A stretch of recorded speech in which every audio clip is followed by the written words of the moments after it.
شیخ Saadi رحمۃ اللہ تعالی علیہ فرماتے ہیں، ایک خوبصورت اور نیک بیوی فقیر شوہر کو بادشاہ بنا دیتی ہے۔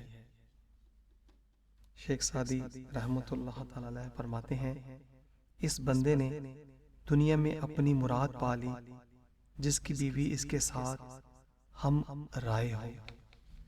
آپ نے فرمایا، جس بندے کا باطن نیک ہو اور وہ سادہ زندگی بسر کر رہا ہو، اس مشہور آدمی سے بہتر ہے جس کا باطن خراب ہو اور ظاہری شہرت رکھتا ہو۔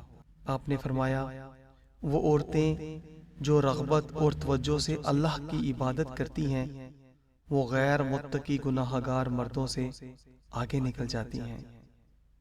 آپ نے فرمایا، گھٹیا ذہن اور اخلاق کے لوگوں کی محفل میں نہ بیٹھو، اگر تم ایسا کرو گے تو اپنی عزت گنواؤ گے۔ فرمایا، اگر کوئی بندہ بدبختی میں گر جاتا ہے تو نیک بخت اسے دیکھ کر اس سے عبرت حاصل کر لیتے ہیں۔ آپ نے فرمایا، ہزار وہ جو اپنے ہوں مگر اللہ سے دوری اختیار کیے ہوں، اس ایک پرائے پر قربان جو اللہ شناس ہو، یعنی کہ اللہ تعالیٰ کے قریب ہو۔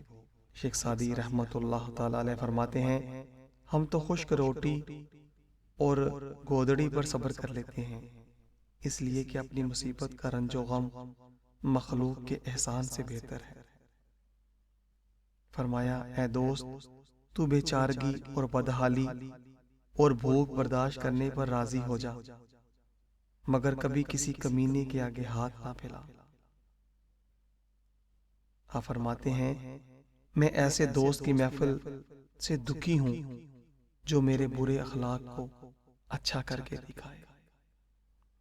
جو کوئی دوست اپنے دوست کے خیمے کے دروازے پر مر جائے تو یہ عجیب سی بات ہے، مگر اس سے زیادہ عجیب بات یہ ہے کہ وہ کسی طرح یار کے در سے اپنی جان بچا لایا ہے۔